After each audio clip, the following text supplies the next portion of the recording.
Bonjour, bienvenue, je m'apprête à faire le tirage pour la semaine du 4 novembre et je me rends compte, oh misère, que c'est ultra mal cadré. Est-ce que je peux avoir... Voilà, on a un truc un peu plus grand angle, on va dire.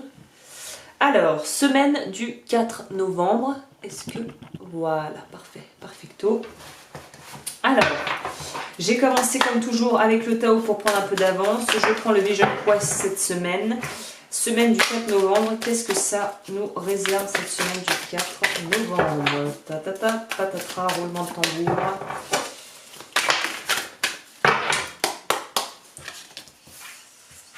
Semaine du 4. Semaine du 4. Ouais, il y a une idée d'introspection déjà. Hein. Après ça, on va pas se casser la patate aujourd'hui. Il y a une idée d'introspection. Semaine du 4. On prend le temps pour soi, on va à l'essentiel et on va plus tolérer les abus de quelque ordre qu'ils soient. Alors. Ouais, on est là-dedans.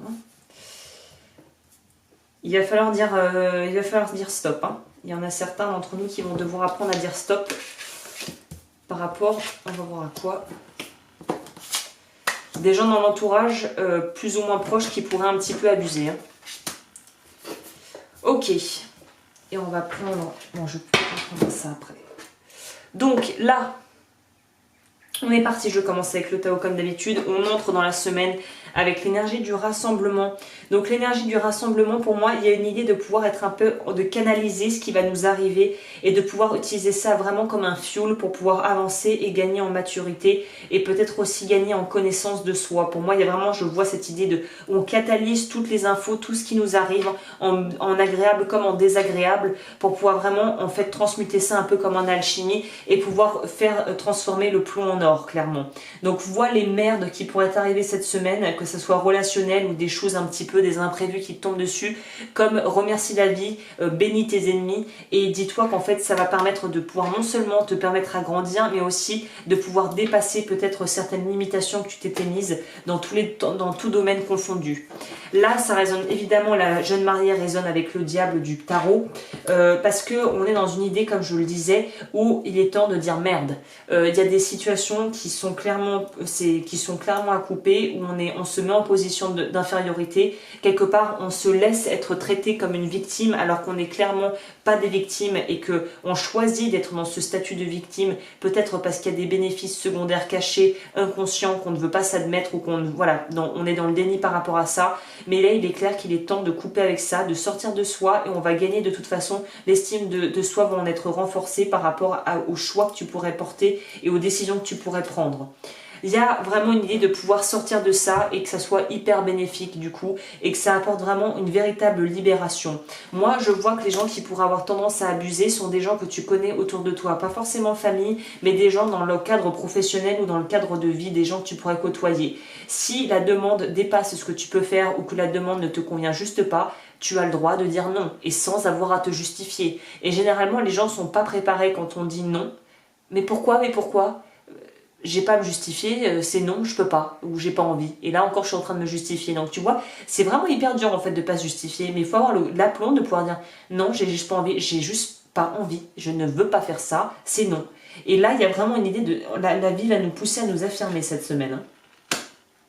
Et du coup, le fait de pouvoir se positionner en tant que position, figure d'autorité, plutôt que oh non mais et à raconter des histoires, forcément les gens vont nous respecter et on va être déjà parce que l'on se respecte nous-mêmes en fait. Il y a vraiment cette notion de respect de soi cette semaine.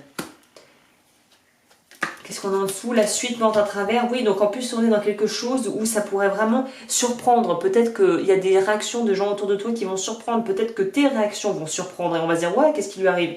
Eh bien c'est juste qu'elle en a peut-être marre ou que tu en as peut-être marre. Il en a peut-être marre de prendre les dossiers en plus que personne ne veut. Ou de prendre le dossier alors qu'il sort, tu t'apprêtes à sortir du boulot, il est 18 h. Et là, le patron qui vient pour te dire, eh, il y a ça? Non. Non. ce n'est pas dans mon contrat, c'est des horaires en plus. Voilà, ce n'est pas, ça ne me convient pas.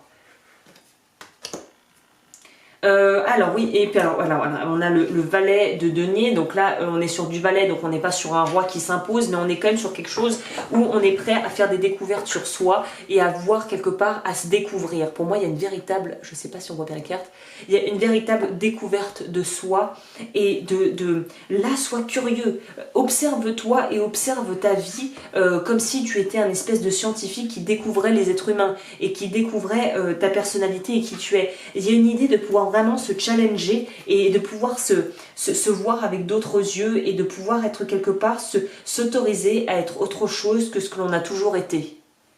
Là, on voit aussi qu'on sort de cette idée, le 7, on est dans quelque chose de... bon, là, c'est plutôt la découverte, mais pour moi, on va plutôt faire le tri avec les trucs qui servent, qui nous sont inutiles, en fait, qui sont... 7 de l'air, donc on est sur du épée. Donc là, on va trancher pour moi les trucs malhonnêtes, les trucs faux, l'hypocrisie, la méchanceté. On coupe tout ça parce que ça, on n'en veut plus, quoi. Ou en tout cas, si c'est toi qui as tendance à peut-être être pas forcément très honnête et dans le déni et pas forcément très clair avec les autres, là, les cartes te recommandent être d'une clarté limpide par rapport à tes intentions et ce que tu désires. Hein. Et on voit aussi qu'il y a un besoin de... mais là, c'est le côté de l'ermite, un petit peu le dessous de la pièce. C'est le côté où on a besoin de trouver sa voie et on va pas pouvoir en fait dépendre d'autres personnes. On va devoir vraiment agir pour soi, en conscience. Et il y a vraiment une idée presque... Il se cache derrière sa cape. On va avoir du mal à y aller, quoi. On sent que c'est quelque chose... Ce sont des choses sur le plan relationnel, probablement. C'est des choses qui vont être désagréables, qui vont être inconfortables. On n'est pas habitué. On a toujours pris l'habitude de se retrancher derrière les autres, derrière quelque part une certaine forme de victimisation. Et là, on te dit que tu peux plus ça. On te dit, là, on arrête de se cacher. Tu vas enlever ta couette, là. Et tu vas enfin te montrer au monde et avancer. Et il y en a pour qui ça peut être un petit peu compliqué à gérer, hein, ça peut se comprendre.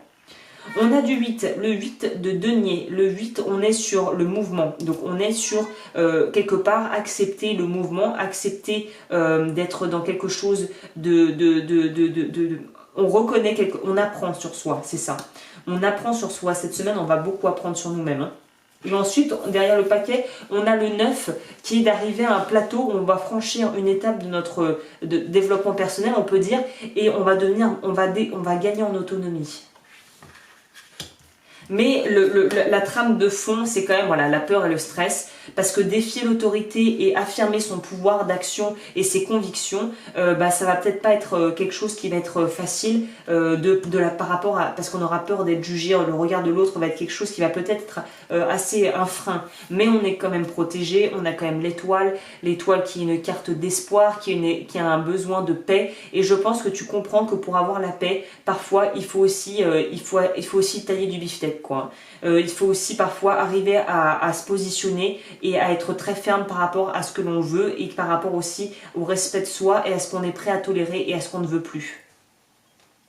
On a aussi le soleil, donc on est vraiment dans une idée de pouvoir en plus vraiment s'expandre, d'être très solaire justement. Et je pense que c'est là pour moi, il y a une connotation où si tu arrives à faire ça et si tu arrives à t'affirmer, tu vas inspirer les autres à faire pareil et on va vraiment beaucoup te respecter, même si tu seras en désaccord avec des personnes. Si ce sont des personnes normalement constituées et pas des toxiques, ils respecteront tes choix et tu gagneras quelque part en respect, pas le côté égo, mais juste on dira tiens, celui-là ou celle-là, il a des valeurs et il a une bonne estime de soi, donc on peut lui faire confiance. Donc ça pourrait aussi aider sur le plan relationnel, que ça soit professionnel ou sentimentalement parlant, de savoir que la personne qu'on a en face est posée et ancrée, c'est plus ou moins ce qu'elle veut, c'est clairement ce qu'elle ne veut pas, et est capable de vraiment d'affirmer et de pouvoir verbaliser ses besoins et ses limites. Il y a une idée d'être capable de poser des limites par rapport à des choses qu'on ne veut pas. Il y a une idée aussi de trancher, de faire des choix et de faire les bons choix apparemment avec l'étoile. Donc il y a une idée aussi de faire des choix qui vont être aussi très bénéfiques pour l'avenir et pour certaines personnes sur le plan sentimental, on se barre de situations et on décide de dire stop à des situations qui ne marchent plus pour enfin pouvoir être ouvert et pouvoir être soi-même avec une personne qui nous respecte pour qui l'on est. C'est pas rien. Donc là, ça rejoint ce que je disais au départ, hein, le diable, le poteau de torture, c'est que là on te dit qu'il est temps d'arrêter de subir ta vie. Tu peux te libérer de ça et il n'y a que toi qui peux te libérer de ça de toute façon. Donc là, il y a une idée vraiment d'être actif dans ses choix et d'être actif aussi dans son envie de se libérer de ce qui nous freine.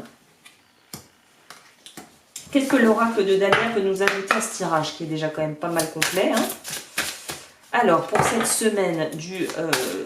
je sais même plus quand. Savoir-faire artificiel, habilité. Ça résonne avec le 8 de denier, hein. On te dit que là, il faut utiliser tes connaissances, utilise les outils que tu as à ta disposition, hein.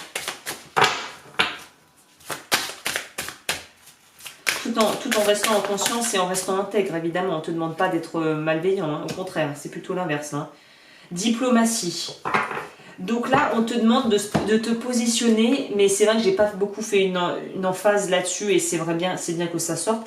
C'est quand je dis être carré et être clair, c'est pas être disrespectueux, comme on dit, faire preuve d'un manque de respect vis-à-vis des autres. C'est être capable de se positionner sans pour autant mettre à mal ce que les autres autour de toi peuvent penser ou même si vous êtes en désaccord. C'est être capable d'intelligemment faire respecter ses propres valeurs et ses propres choix et ne pas avoir à se justifier mais à être capable de pouvoir entendre en quoi ça pourrait peut-être être quelque chose que l'autre aurait du mal à comprendre. Il y a une idée d'être, le mot diplomatie me fait tilter, il faut faire les choses en bonne intelligence mais il faut être malin, c'est ça, c'est se faire respecter, la main de fer dans un gant de velours, c'est se faire respecter en utilisant les outils qu'on a et peut-être même en utilisant c'est pas c'est un peu la manipulation ordinaire, mais où est-ce qu'on peut trouver un terrain d'entente pour que nos besoins soient donc assouvis, que les choses soient réglées si c'est professionnel, sans pour autant que ça mette à mal notre intégrité.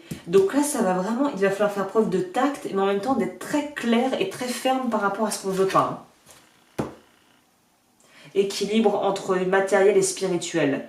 Donc on pourra même pousser plus loin en disant qu'il y a un besoin de trouver un équilibre dans ta vie matérielle et dans la vie relationnelle et émotionnelle et pour ceux qui y croient évidemment dans l'aspect spirituel. Donc c'est très intéressant, comme on voit le chat retombe toujours sur ses pattes, il est très agile. Là il y a une idée il faut se la jouer malin. Hein. Il ne faut pas être le taureau qui court tête baissée, qui veut tout défoncer, mais c'est arriver à ses fins en restant quand même, en restant honnête avec soi-même. Hein. Bon voilà, on a la tendance. Bah écoute, je crois que là j'ai assez parlé, on va s'arrêter là pour cette semaine. Je vais peut-être prendre une petite... bon. On va prendre mes oracles de cartes quand même pour avoir un petit complément, j'aime bien finir sur ça. Donc trouver un équilibre sans se faire marcher sur les pieds. Voilà, si je devais résumer, c'est ça l'idée.